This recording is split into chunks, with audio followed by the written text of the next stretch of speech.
Huwag ka nang lumuha, nandirito na kami. Ayusin natin ang problema. Kayang-kaya mo, kayang-kaya mo, kayang-kaya mo yan. Kayang-kaya mo, kayang-kaya mo, laban lang. Kayang-kaya mo yan. Kayang-kaya mo, kayang-kaya mo, kayang-kaya mo yan. Kayang-kaya mo, kayang-kaya mo, laban lang. Kayang-kaya mo yan. Hapon po mga kababayan, isang magandang yulong hapon ngayon. Nako, partner, isang Yes. gold medalist sa'yo. Ayun, talaga nga naman. Mabuhay po, magandang hapon po. Kaya mo yan, Ix. Yes, ang ganda-ganda ng hapon natin. Isang magandang Carlos Yulong hapon sa inyong lahat. Ako, Huwag na natin masyadong pakinggan yung ingay ng mga problema ng pamilya, problema ng mag-ama, mag-ina. Ang importante, i-celebrate natin ang nagawa ni Carlos Yulo. Yun. Na dalawa, hindi lang isa, dalawa. Kalimutan na natin ang mga hidwaan sa politika at i-focus natin ang naging accomplishment ni Carlos Yulo. Palakpakan po natin. At siya ay nagdala ng honor Yun. sa Oo naman. bansang Pilipinas. Hindi lang isa, dalawa. Kalahin mo yun. Ay, Edna. nako. At Saan ka dalawang nakakita? gabi. Oo, at dalawang gabing naririnig ko yung lupang hiniram. Yung dalawang gabi na yun. Oo. At saka, sabi nga, di ba, nagkapatangkadan, palakasan, narito isang Pilipino, nagtiyaga, natuto, tinatulungan, naghirap, at yan ang nakamit niya.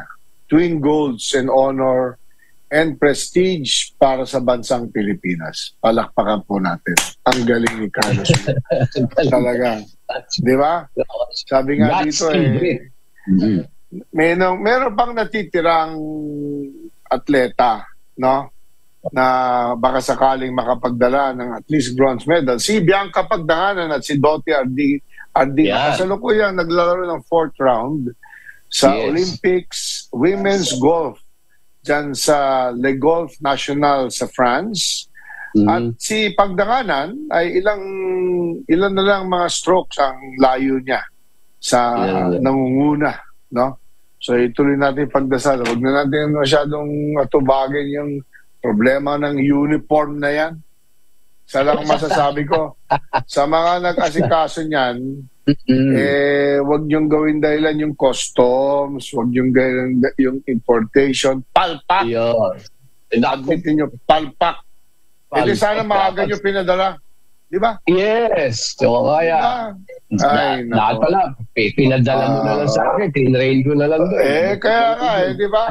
Dapat yun, matagal nandun na sa Paris yun. Anyway, pabatiin natin ang partner Cory, nasa Cebu. Nasa Cebu. Hello! Wow. Hello mga partners! Andito ako sa Mactan, Cebu para sa Mutya ng Pilipinas. Wow.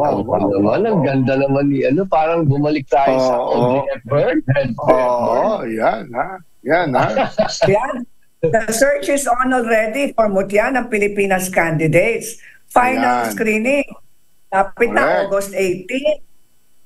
Kaya mag-apply na kayo online. August 18 ha. Malapit na yan, Cory ha. August 18 ha. Malapit na yan. Ang final screening.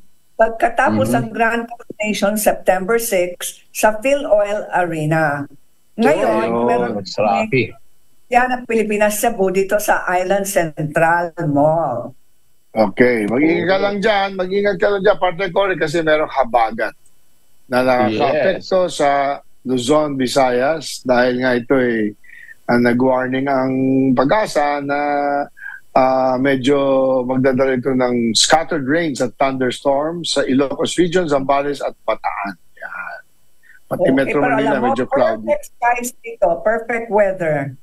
Galing. Dito, Sunshine Cebu. Ayos. Yan. Yun. Ayan. Tunay na magaganda mga taga Cebu. Ayan. Gusto na mag-happy healthy na? Yes. At bago tayo mag-happy healthy, meron tayong balita mula sa, of course, sa Department of Agrarian Reform. Ngayong araw na ito, sinasabi nga dito na ang sa area ng Romblon, mga organisasyon na magsasaka sa Romblon dumalo sa pagsasanay sa Agri-Insurance Program. Yan.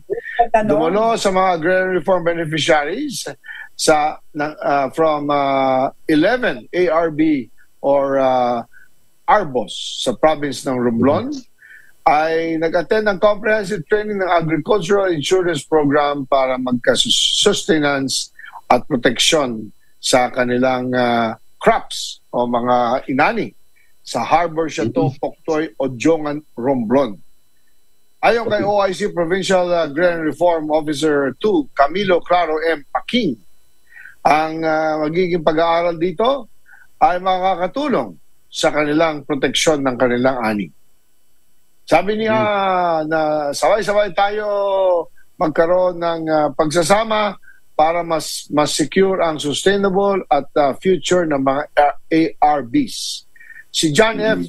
David Ang, Provincial Coordinator from the Registry System of Basic Schools or Sectors of Agriculture, siya hiniling yan sa ARBs na magpalista sa ilalim ng RSBS, a database system implemented by the Department of Agriculture para makatulong sa mga magsasaka, mangingisda at mga agri-fishery related services.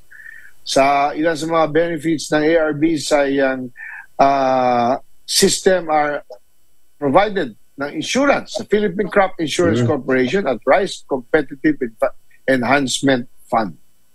Yes.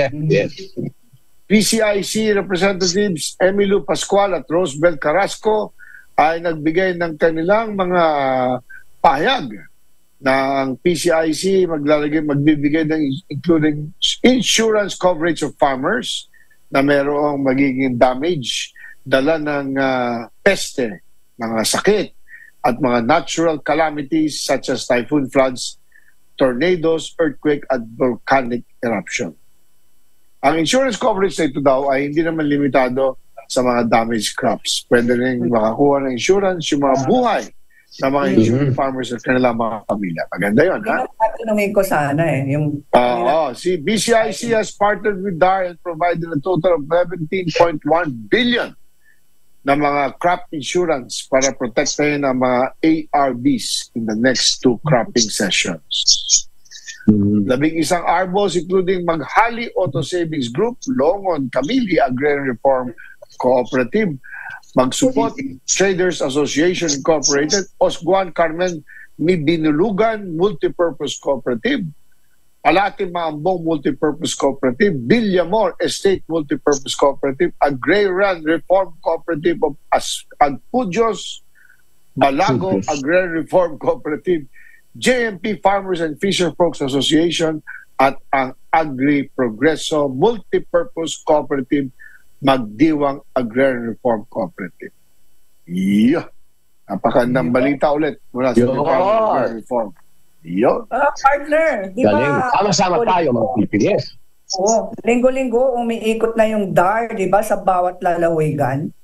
Yes. Wala silang linggo at bakasyon, no? Sa proyekto nito. Alam mo naman ang gobyerno, walang bakasyon eh. Ang bakasyon, wala, tuloy-tuloy lang. Tuloy-tuloy ang trabaho. At yan ang tunay na ginagawa ng DAR sa ilalim ni Secretary Conrad Estrella III. So, oras natin 4:19 na hapon, magbe-break lang kami saglit. Pagbalik natin, happy, healthy, at iba pa. At mamaya, kausap natin si Mr. George Reyoka ng Angkas. Magbabalik po ang time yan sa DZRH. Standby po mga kaibigan.